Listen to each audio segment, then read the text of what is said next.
Arts Adventure is about art, artists, and how art is made. So stop what you're doing and come on along on our next Arts Adventure. On this episode of Arts Adventure, we are visiting with Shaun Graham, who is a jewelry artist. What are you going to be doing today? Well, today I'm going to be making a feather. It's out of sterling silver. I'm be using 18 gauge. It's an actual sheet of silver. If I wanted to make a feather at home, what kind of tools would I need? You would need a jeweler's saw. You would need a pair of, I'd like to call them duckbill pliers, but they're really just flat to where you can grab the metal. You would need a pair of snips. And then you'd need various chemicals as well after soldering it, because you need to solder it. And then also I use punches, which I grind down on a grinding wheel to make them the shape that I want them to. Actually, it's a stamping on the details. And then I also use a Dremel, and I have actual grinding wheels that I use to smooth it down. And that's about it. Okie dokie. Well, then what's the first step? Alright, the first step would be me drawing the feather onto the sterling silver. I do a very rough drawing because my main details come at the end. So I have various feathers on my wall that I like to use. On here with Sharpie. Okay. It's just a rough, very, very rough sketch.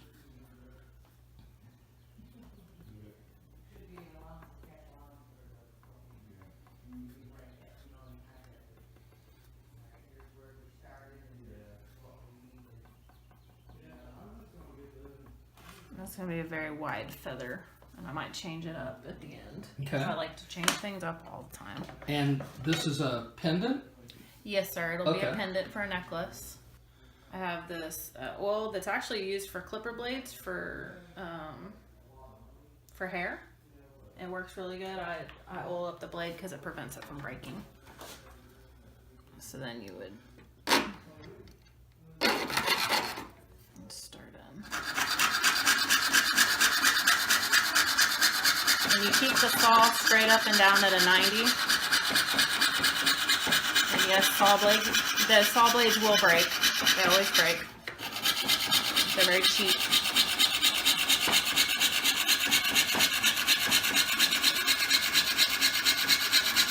And it looks like I can cut my hand, but this actual divot in the wood will prevent the saw blade from going past a certain point.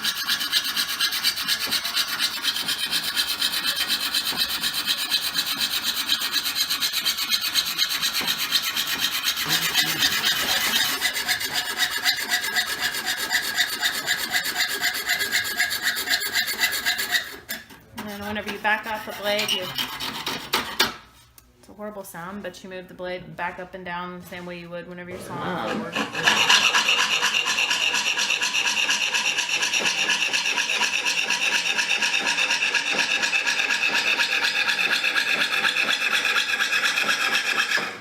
And it's very rare that I draw a really detailed design. I usually come up with them while I'm making them. And then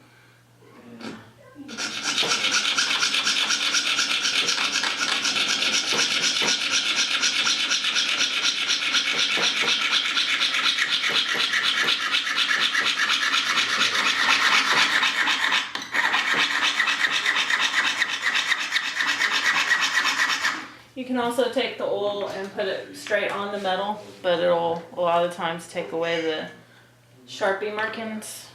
So instead of using Sharpie, you can use a scribe, which I have right here, to actual draw onto the metal. But it puts tool marks in it. But you can also get the tool marks out.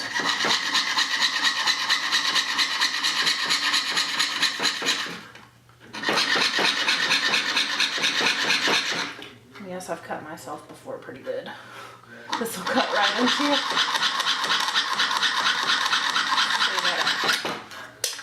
Watch out. Okay. So I'm going to measure it to the feather.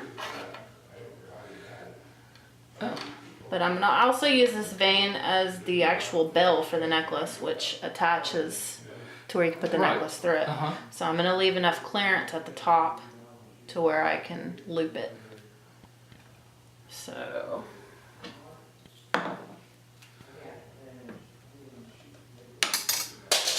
So what I'm going to do is I'm just pretty much going to make it a pointed end to where it gradually goes smaller. It graduates to a point, basically, so that it looks more natural on the feather.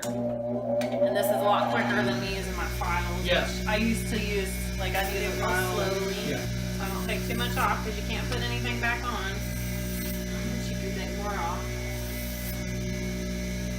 Basically, it's at a point now.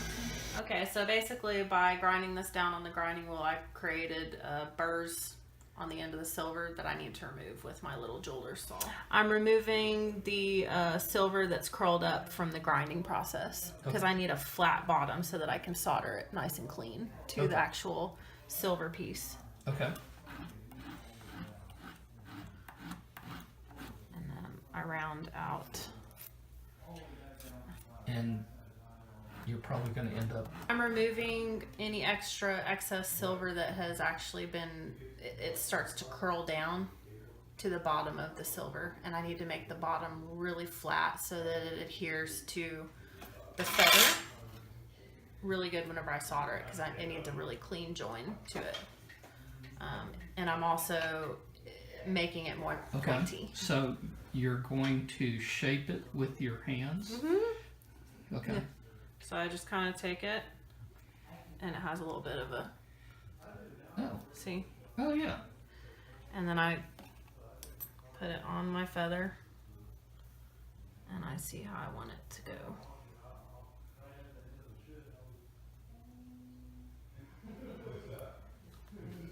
And if I don't like it on that side, flip it over and see.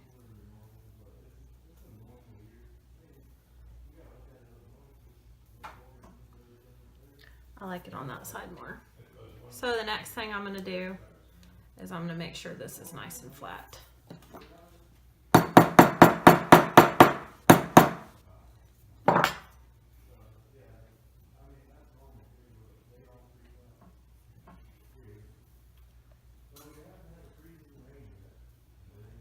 Okay, so now I'm going to bring the feather over and I'm going to solder the vein onto the feather.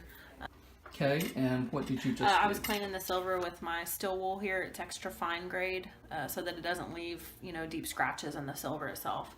And it removes dirt, oils, and stuff like that. It gets me ready. Now I'm going to add some flux, and this actually cleans the silver even more. And I actually add it right up next to the vein because the vein pulls it underneath it. Wherever there's a joint, it's like it pulls it, which is kind of neat. So it kind of went up underneath there. I grab up any excess because you'll see why here in a second. It starts popping and boiling, and it'll actually throw my solder out. So this is hard solder, which I will use. I've already cut it out. And what I do. Oh, wow. And you know what? Well, let's see.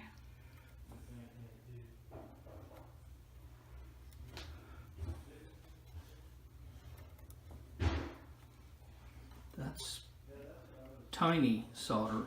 Yeah.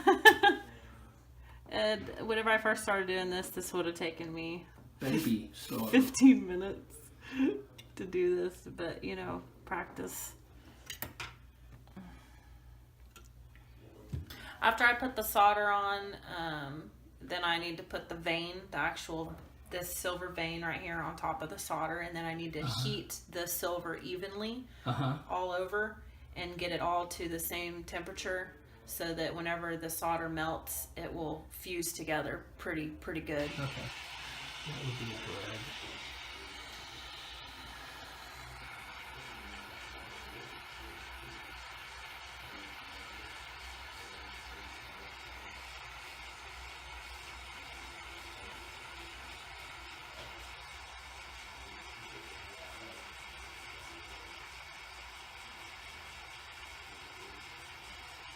Okay, so there's a boo-boo. I'm gonna get a more aggressive flame here.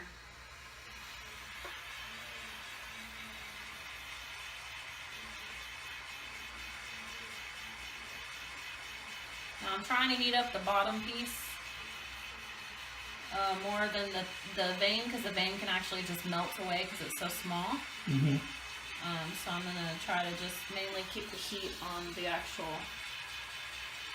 sides, which is the bottom piece, and then I'm gonna heat up the vein a little bit, and it's gonna start to lay down onto the silver. There we go. It's starting to lay down.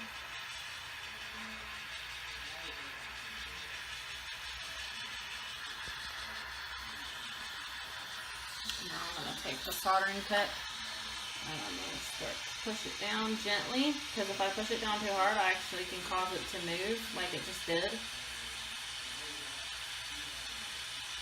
And it's not soldering.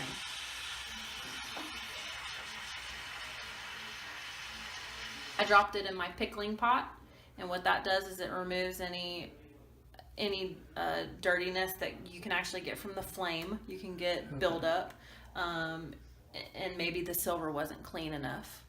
And I'm such an impatient artist that sometimes I don't do things like clean them perfectly before I start on them. Okay, all right. So I dropped it in there and cleaned it.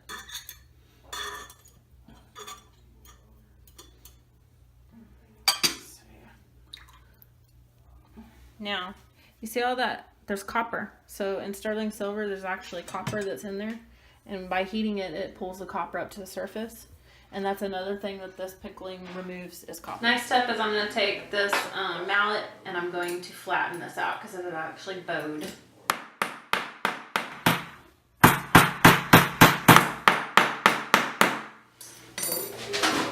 Next, I'm going to take my punch that I've actually shaped these on the grinding wheel.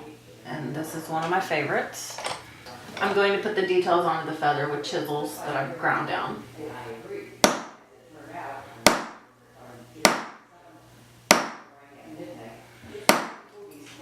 Yep.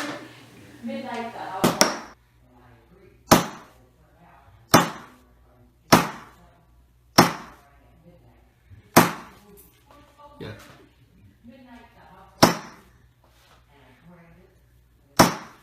Can you show us what you're doing there? A little bit. Oh, you're making little lines in the feather.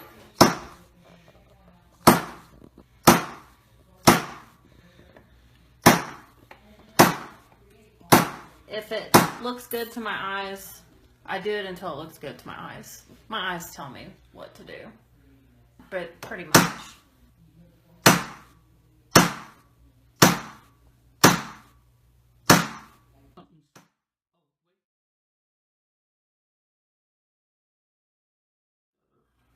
It's actually curving that way now. And it's actually bowed a little bit. So what I'm going to do now is I'm going to hammer it again to make it flat again. I'm going to put more details in the feather to make it more realistic looking, basically. So I'm going to draw where I'm going to cut off. I don't like how that looks. I'm going to put a divot here.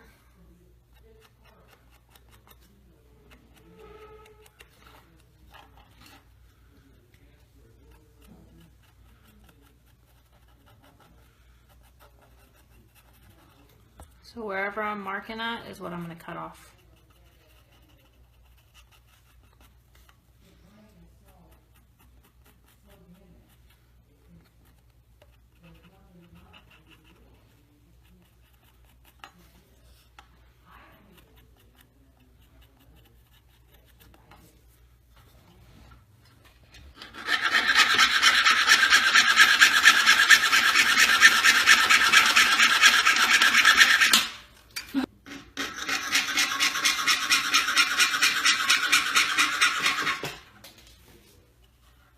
That's what I'm doing.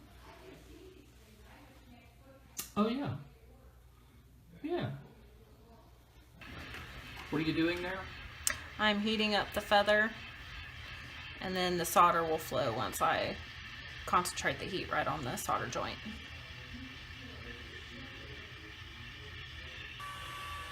Yeah, Do you want to get this where I sign yeah, my I do. phone? Actually, what are you doing?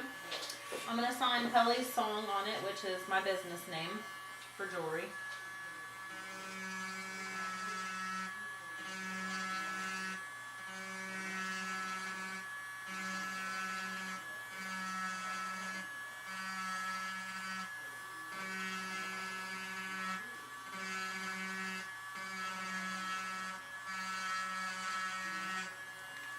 And then what I'm going to do is I'm going to turn this on, apply the buffing compound to the wheel, and then I'm going to buff it to a high shine.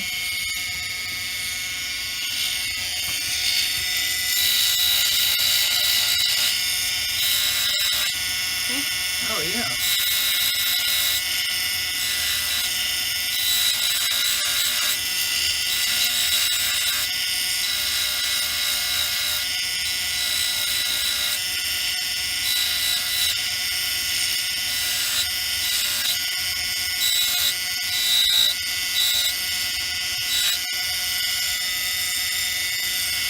Sorry, I had to make sure that joint was good. I didn't check it before. Yeah.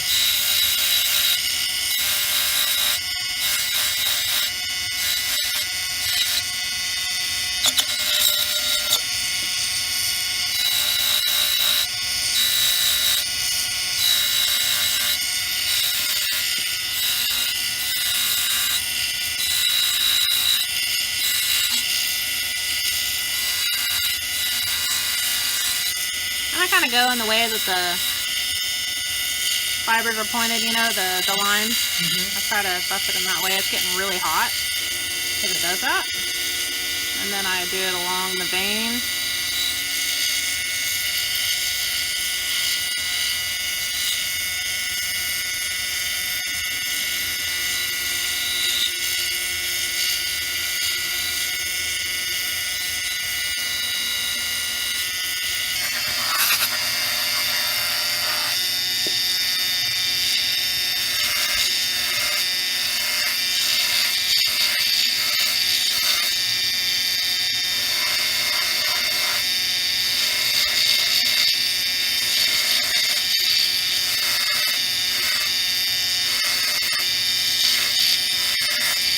Oh, watch out. You got to hold it really tight or else it'll fling it.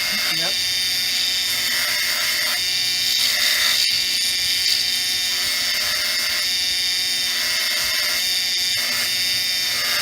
And that's it.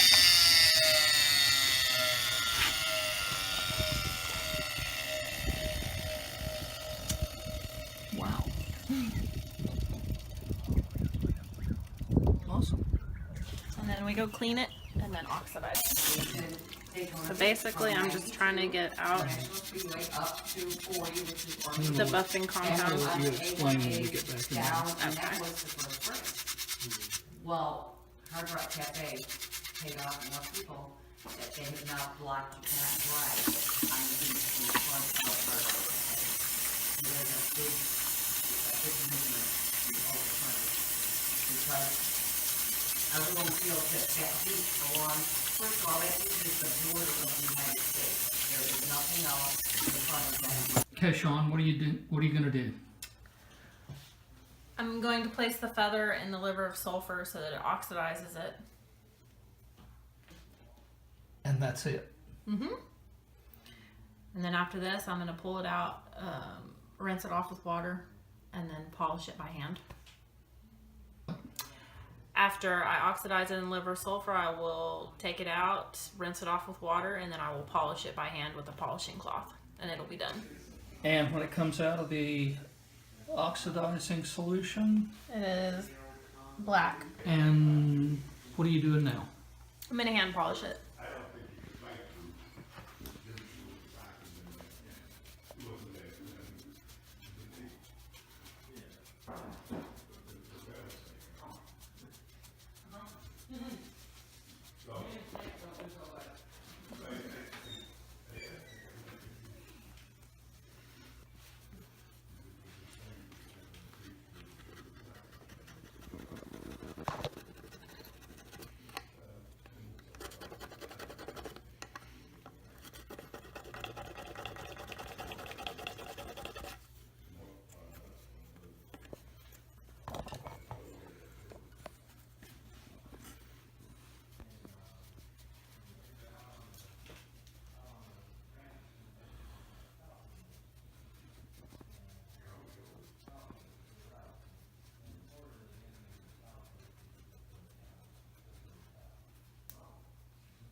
There you go.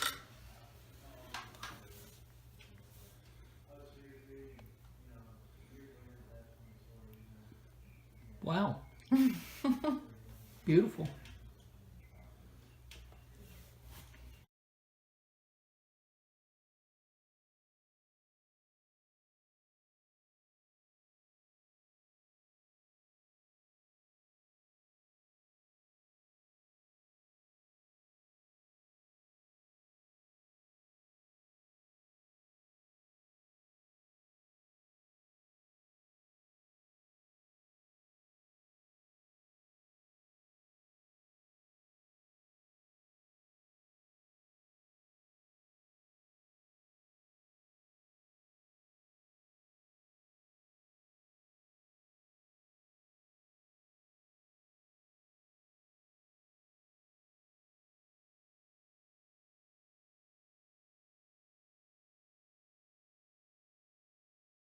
That's our program for today.